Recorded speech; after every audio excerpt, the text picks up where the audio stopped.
everyone, and welcome to Thorough Newspaper Analysis, which is brought to you by LawSikho. So, today we will be discussing one article which is from the Hindu. The title of this article is The Distressed Sale of National Assets is Unwise. Basically, this article tells about as to what do we mean by disinvestment and what are the negative impacts of that we might have to face due to this disinvestment that the government is doing. And interestingly, this article has been written by Mrs. Sonia Gandhi, who is the president of the Indian National Congress, and that is why she really has some good points in this regard. Secondly, we have the news and flash column for a prelims exam. So if you're preparing for CLAT exam 2021 or 22, you can definitely enroll yourself for Project Maverick, which is the CLAT preparation course from LawSikho, and it is only for rupees 100. The link to this will be available in the description box below.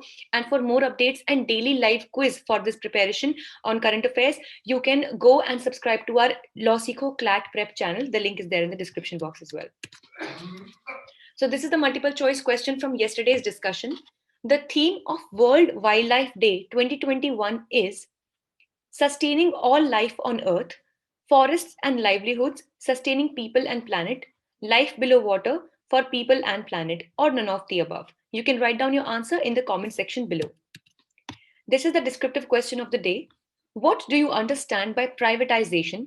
Critically examine the policy of privatization of PSUs, which are the public sector undertakings in India. So, as per the writer, who is Mrs. Sonia Gandhi, the government's intent to privatize public sector undertakings and banks will result in long-term loss. Here, we need to understand two things. Firstly, what do we mean by the public sector undertakings, and what do we mean by privatizing or disinvesting in these public sector undertakings?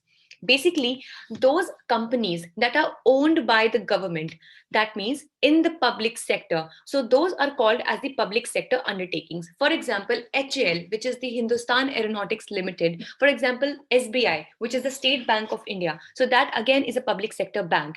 And if we talk about other examples, so we have BSNL, which is Bharat Sanchar Nigam Limited. So all of these are public sector undertakings whose owner is the government. Now, when we talk about the public sector undertakings, as the name itself is suggesting, these are the companies, or these are the platforms, or these are the banks which primarily focus upon the upliftment of the country. And the most important function of the public sector undertakings is that it provides essential commodities and various other services, facilities, and goods to the people, which, and that too at a very affordable price, which otherwise the companies that are in private sector might not be willing to provide, because they might not have good results or good monetary benefit out of it. For example, let's take an example of BSNL. So the government provides the BSNL line or the BSNL connection to, it tries to provide it even in the remotest of the areas. But when it comes to the private sector, let's say maybe Reliance or Airtel, etc., if at all it would think about putting up or bringing these remote areas in their ambit, they will have to do a lot of investment. They'll have to set up towers, they'll have to set up the entire offices, and also they'll have to set up the cable lines and everything, that is the infrastructure that is required. And still, it is not guaranteed that the people will be still using their network to the best of their choice. But this thing might disincentivize the private stakeholders or the private owners, but the public sector undertakings, they make sure that inclusion, the social as well as financial inclusion. So basically, the social and other kinds of inclusions are done by the public sector undertakings, and the banks they make sure that the financial inclusion is takes place. By financial inclusion, here we mean that now the government focuses that every individual should have a bank account, and the transfers, like the direct benefit transfers and the various schemes of the government, should be crediting the money directly in the accounts of the people, and thus it promotes the financial inclusion. Now, the second thing that we need to understand is the act of privatization or the act of disinvestment. Now, by privatization, as you can simply understand from the word itself, it means that these public sector undertakings, the owner of which currently is the government, their ownership, either it can be complete ownership or some of the stakes or some part of the ownership will be given to the private entities. Now, this can be any private business, any private company, or even a private individual.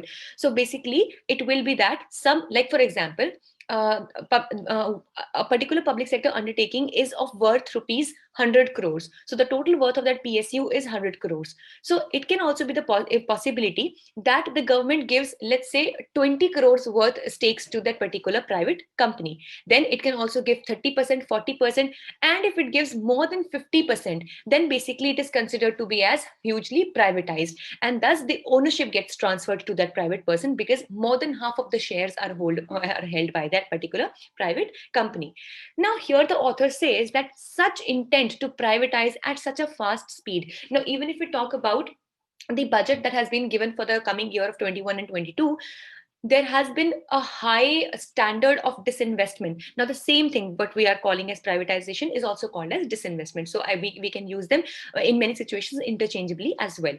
So here the speed of disinvestment and the ratio up to which the government is seeking to do the disinvestment, the author says that this would actually result into a big distress sale. Now what do we mean by distress sale?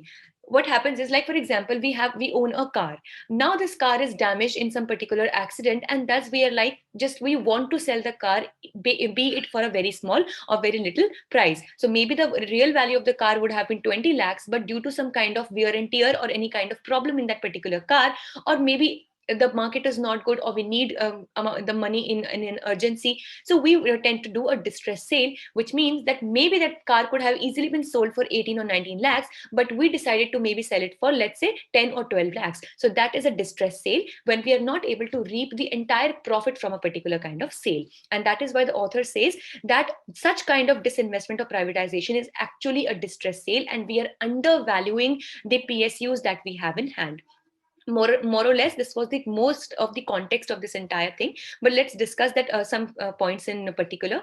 So it says that why it would cause a long-term loss is that privatization would take place instead of disinvestment. So what happens, disinvestment, as I said, that even giving 10% or 20% of shares is disinvestment, but when you give more than 50%, when the ownership gets transferred, it is considered to be as privatization, complete privatization. Because here, if you have just given 10, 20, 30, 40, 45, 46% of the shares, or even 49% of the shares, so that act would be considered to be as disinvestment, and still the owner would be the government. But if you tend to give more than 50% of the shares to that particular private company, that company will be considered to stand privatized.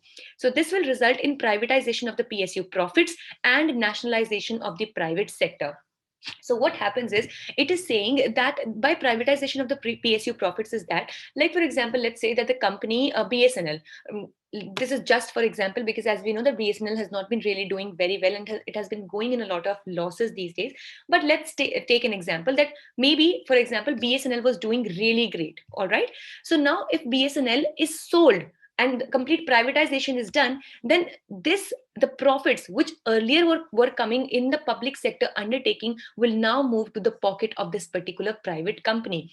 And we know that the profits which we were earlier getting as a PSU, they were invested mostly in the public sector and also for the upliftment of the public at large. But here, once this money goes into the pocket of this private individual or private company, we really cannot force that person or company to invest into this for any kind of social cause. And thus what will happen is that the entire money which was earlier used for public welfare might not be used for any kind of public act. And by nationalization of private sector, we mean that the public undertakings, or the public sector undertakings, will not be able to remain completely under the control of government, and thus even the private sector will have the share in the nationalization, which has a tendency to cut down the money that was earlier generated for various kinds of social welfare. Now, the second point says impact on social justice. Now, this exactly has been derived from this point that PSUs have historically played an active role in developing backward regions. Like if we talk about the NABARD Bank, if we talk about various other banks, so the primary focus of these banks was to inculcate the people altogether and to ensure social justice. Now, if you like obviously the bank is more towards providing financial justice or the financial inclusion, but definitely it is also one of the forms of social justice, and various other PSUs are important for providing social justice. And if at all we hand over these PSUs in the hands of the private people, then the backward regions might stay away from any kind of development in the coming future. And thus, the PSUs that earlier ensured jobs for Dalits, Adivasis, etc., it might also become a problem to give them, these people, jobs under the private sector. Then the impact on nationalized banks. So if we talk about the banks, like for example, if SBI is privatized, then what would be the impact?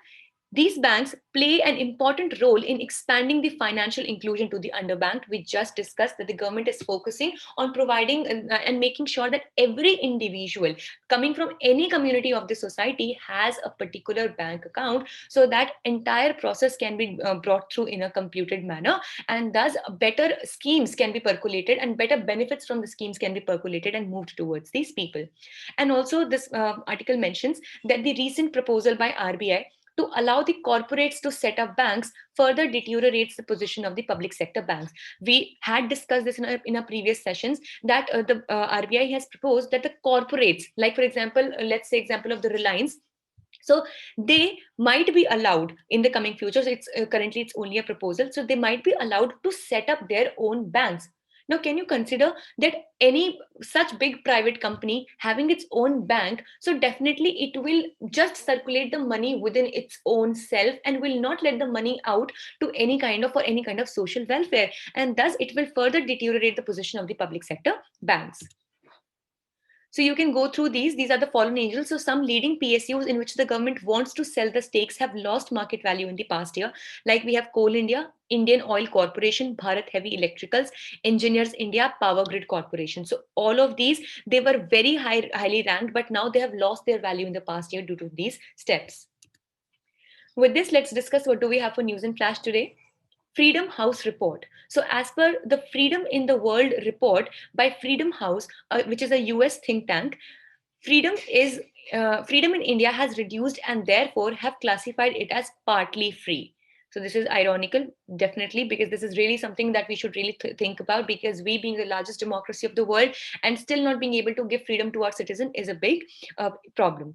So India's score dropped to 67 from 71 in 2020, and in 2021 it is 67. And about the report, it was published since 1973 and assesses the condition of political rights and civil liberties around the world. So this was all for the day. We hope it was a good session for you all. If you wish to download the PDF of today's slides, you can join a Telegram group. The link is there in the description box. Thank you so much.